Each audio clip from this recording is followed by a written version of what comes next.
¿Están dementes? ¿Le declaran la guerra al mundo? ¿Creen que saldrán vivos? ¿Y eso a mí qué?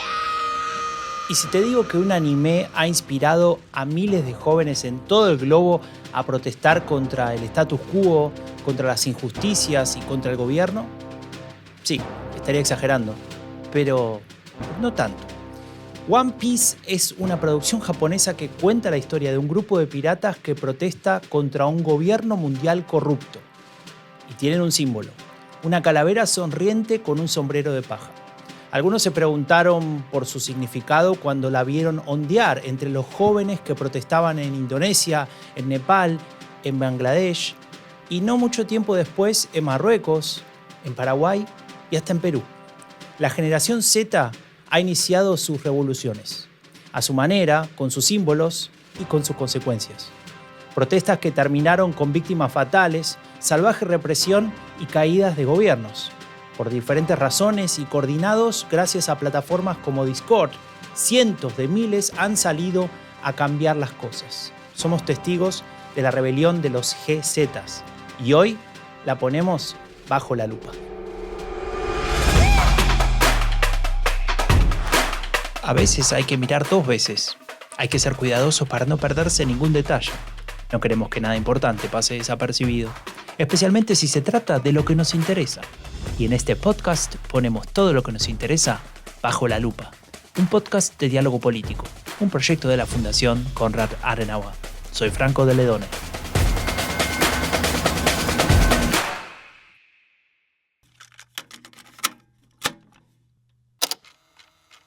Esta generación no confía en las estructuras de poder tradicionales.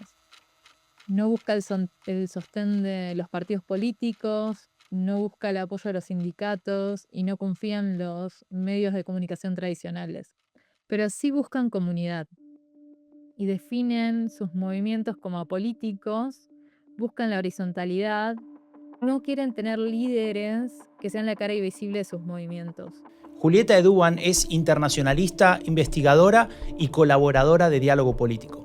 Sus palabras son precisas y construyen el perfil de los GZs con claridad. Además, tienen la característica de que su espacio de acción es digital y utilizan un lenguaje propio y referencias culturales, como es, por ejemplo, la bandera pirata de One Piece, que es entendida por estos movimientos como si fuera un emblema de rebeldía y se convierte de esta forma en un emblema global que trasciende a todas las manifestaciones en muchos de los países.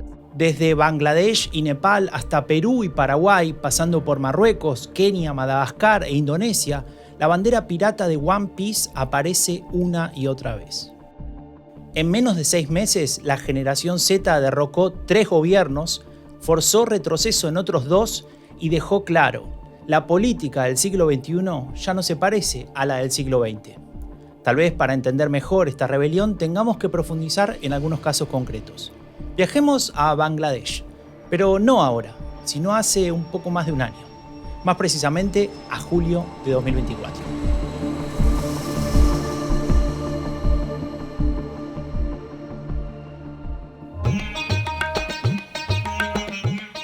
Cientos de estudiantes universitarios salieron a protestar contra una decisión del gobierno de reinstaurar cuotas laborales que reservan el 30% de los empleos para descendientes de veteranos de la Guerra de Independencia de 1971. Suena técnico, pero esconde una realidad brutal.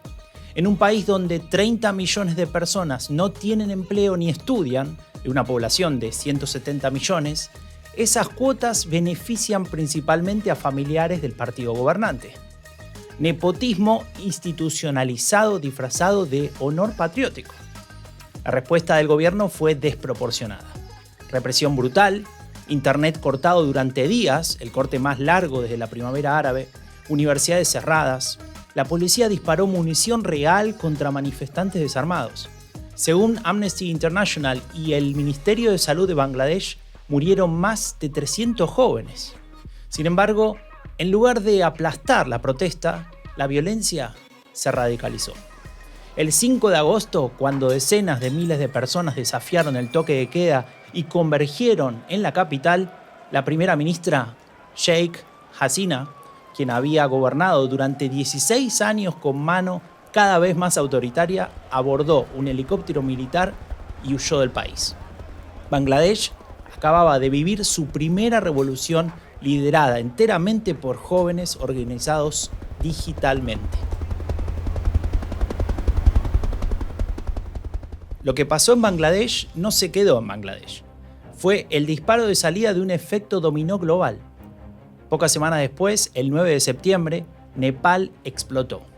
Los jóvenes protestaban inicialmente contra la prohibición gubernamental de 26 plataformas de redes sociales, incluyendo Facebook, WhatsApp, YouTube. Pero la protesta escaló rápidamente hacia demandas más profundas: corrupción endémica, desempleo juvenil del 20%, nepotismo político, etc. Cuando la policía respondió con fuerza letal matando a 19 manifestantes el primer día, la ira se convirtió en insurgencia. Los jóvenes quemaron el parlamento de Katmandú, atacaron residencias de los políticos, incendiaron comisarías. El primer ministro, K.P. Sharma Oli, renunció esa misma tarde. El saldo final, 72 muertos, más de 2.100 heridos, 900 prisioneros escapados de las cárceles durante el caos. Un desastre. En Kenia, la generación Z protagonizaba las mayores manifestaciones de la historia del país, y el ciclo fue similar: represión brutal, víctimas fatales, mayores protestas, gobierno acorralado. Lo mismo pasó en Madagascar, donde el movimiento Gen Z Mada forzó al presidente a disolver su gobierno tras protestas por servicios básicos colapsados. Y el fenómeno se expandió a Perú, a Paraguay, a Marruecos. Pero, ¿cómo es posible que jóvenes de países tan distintos logren coordinarse? ¿Cómo cientos de miles de manifestantes sin líderes, sin estructura formal, sin programa político definido logran organizarse y derrocar gobiernos? La respuesta está en una plataforma que la mayoría de adultos asocia solamente con videojuegos. Se llama Discord. Discord pasó de ser una herramienta para coordinar estrategias en juegos online a una infraestructura política, porque ofrece lo que las otras plataformas ya no pueden. Por un lado, es un espacio cerrado, también es un espacio que brinda horizontalidad y, por sobre todo, es un espacio libre de vigilancia directa. Y a diferencia de otras plataformas, tal vez más extendidas transversalmente entre generaciones, como Facebook o como X o Twitter, que se convirtieron en espacios muy amplios, pero también espacios muy vigilados. Y en esto la arquitectura de Discord resalta.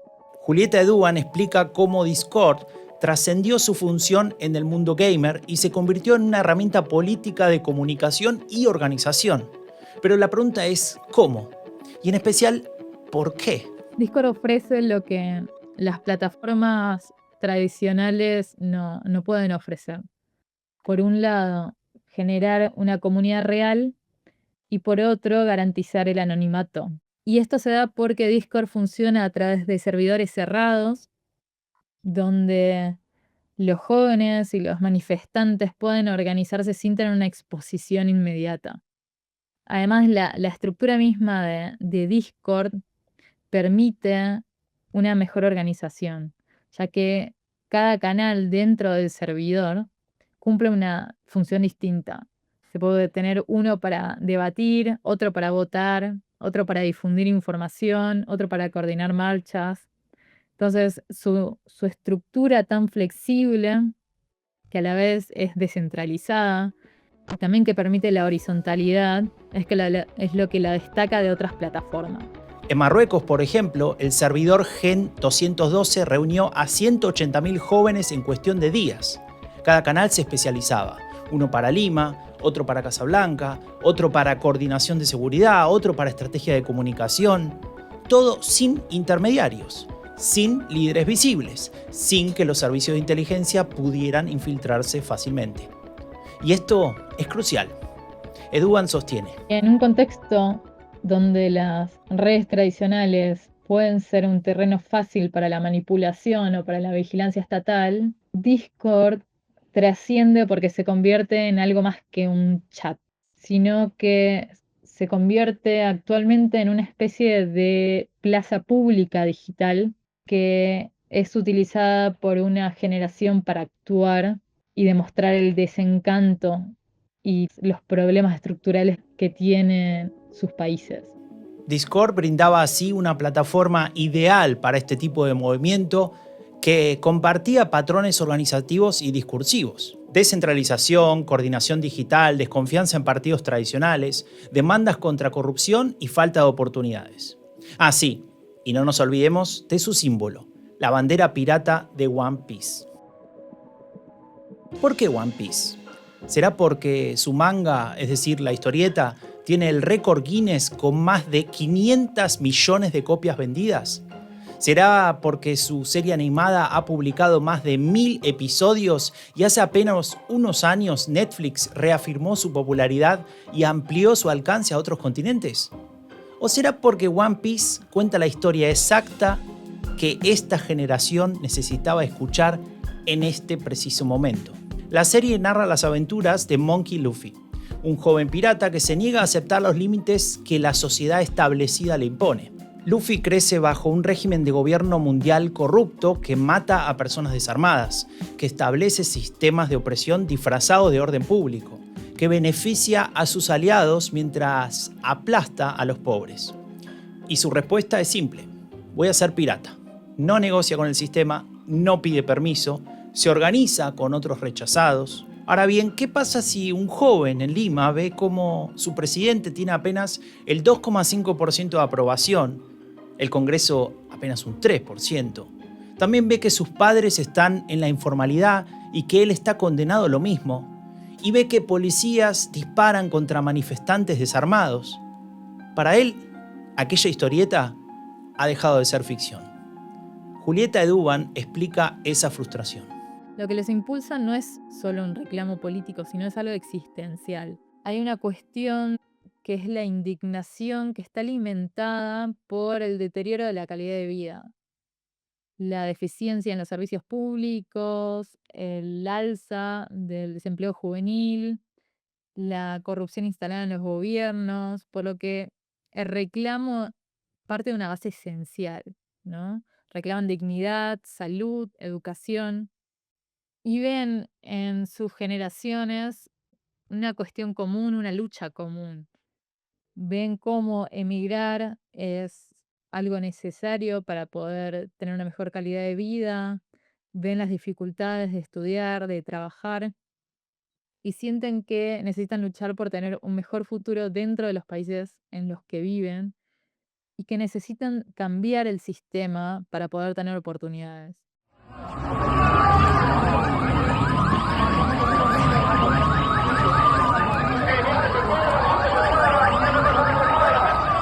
Segundo día de protestas en Perú contra el gobierno y el Congreso. El 20 de septiembre, miles de jóvenes salieron a las calles bajo una consigna que resumía perfectamente la rabia de una generación. Mi pensión, mi decisión. El detonante fue una reforma que obligaba a todos los peruanos mayores de 18 años a inscribirse en las AFP, es decir, los fondos privados de pensiones. Sin embargo, el problema era subyacente. 70% de los trabajadores en la informalidad, 27% de pobreza. 1 de cada 4 jóvenes entre 18 y 29 años ni estudia ni trabaja. Datos para entender tamaña indignación. Elaine Ford, directora de Democracia Digital y autora del libro Tecnologías Digitales y Elecciones en Perú, profundiza en esta cuestión y agrega una dimensión a tener en cuenta. Creo que acá hay dos situaciones.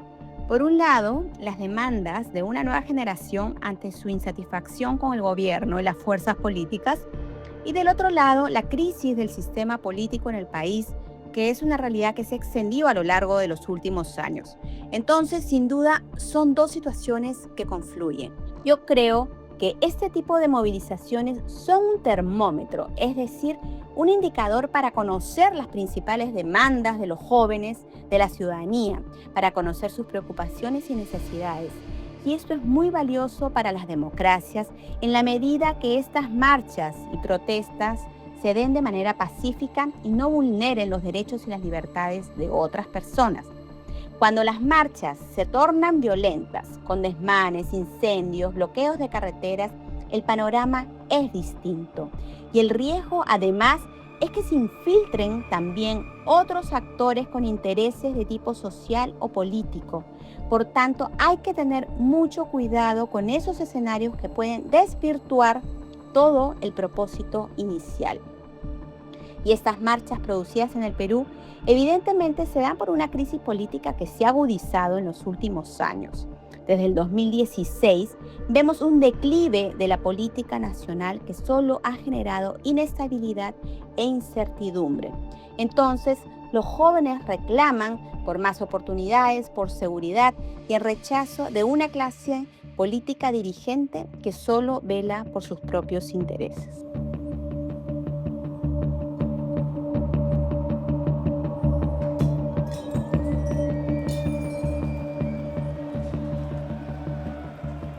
Aunque el Congreso peruano dio marcha atrás con la reforma ante la presión de las calles, las protestas no pararon, sino que escalaron. Un reportaje de Reuters recogía opiniones de algunos manifestantes.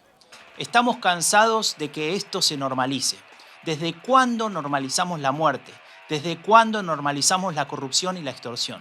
Mi generación sale a protestar ahora porque estamos cansados de que nos hagan sentir miedo, cuando el gobierno que elegimos debería tener miedo de nosotros. En octubre llegó el punto de quiebre. Ha sido aprobada la resolución que declara la vacancia de la presidencia. Así anunciaba el presidente del Congreso peruano, José Gerí, la decisión de los parlamentarios de destituir a la presidenta de la República, Dina Boluarte, por su permanente incapacidad moral. Otro gobierno fracasado en Perú, Iván. Ahora bien, la pregunta que sobreviene apunta al proceso electoral que se acerca. ¿Qué significa celebrar elecciones en medio de este clima convulsionado? Y en especial, ¿qué pasará con la generación Z? A estas alturas, creo que lo más sensato es que el gobierno actual garantice unas elecciones libres, transparentes y participativas a los más de 27 millones de peruanos que votarán. Y también el gobierno debiera escuchar las demandas de los jóvenes y atienda sus preocupaciones, sobre todo considerando que unos 2.5 millones de jóvenes votarán en una elección por primera vez en el Perú. Entonces, en este contexto tan politizado y tan polarizado, creo que la generación Z debe continuar con sus exigencias, pero debe ser muy cauta al mismo tiempo. Debe hacer sentir su voz, expresarse, movilizarse, exigir sus demandas, construir puentes, buscar diálogos y consensos. Pero también deben ser cuidadosos de no dejar intervenir otras fuerzas, otros actores cuyas intenciones pueden tergiversar esa aspiración original, provocando caos y violencia. Ese escenario sin duda no favorece a nadie, menos a portas de un proceso electoral nacional. Semanas después, en Paraguay, explotó otro movimiento juvenil. El 4 de abril de 2024, el Senado aprobó una reforma llamada Hambre Cero en las escuelas, presentada por el gobierno del presidente Santiago Peña. El nombre sonaba bien, prometía alimentación para niños en escuelas públicas, pero había letra chica. La norma eliminaba fondos clave para la gratuidad universitaria y becas, afectando especialmente a los jóvenes en un país con bajo acceso a la universidad y escuelas en muy malas condiciones. En respuesta, el 16 de abril, más de 20.000 estudiantes marcharon por Asunción, dejando en claro su rechazo a los recortes y desmintiendo la minimización de las protestas por parte del gobierno. Manifestantes de todas las edades acudieron hasta el centro de Asunción en respuesta a una convocatoria que fue difundida en redes sociales por la autodenominada Generación Z, que llamó a congregarse a las afueras del Congreso Nacional y a recorrer las calles del microcentro de la capital del país. La estrategia de los estudiantes fue contundente. Tomaron la Universidad Nacional de Asunción, la más grande del país, durante casi 3 semanas. Suspendieron clases y controlaron el acceso a las instalaciones. Esta presión obligó al gobierno a negociar. Las protestas forzaron cambios en la ley, pero también revelaron represión estatal. 3.000 policías fueron desplegados contra los manifestantes. más de 30 personas fueron detenidas. Entre julio y octubre de 2024, la generación Z protagonizó levantamientos en 7 países de 3 continentes distintos. Derrocó 3 gobiernos y forzó el retroceso de otros 2. No tienen líderes, pero tienen coordinación. No tienen partidos, pero tienen causas. No tienen estructuras, pero tienen poder. De Discord a las calles, con una bandera pirata como símbolo. La pregunta es, ¿estamos ante una ola de transformación política global o esto es solo un estallido efímero que se disolverá con el tiempo? Una cosa sí que podemos asegurar. La rebelión de los GZs, una generación supuestamente apática y desconectada, resultó ser la menos dispuesta a aceptar el status quo.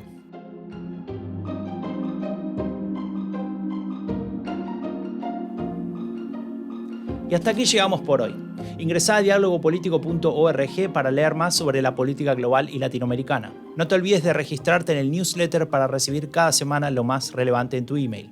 Y te pedimos que te suscribas y que nos dejes una valoración en Spotify, en Apple Podcasts, en iVoox o en cualquiera sea la plataforma que utilizas para escucharnos.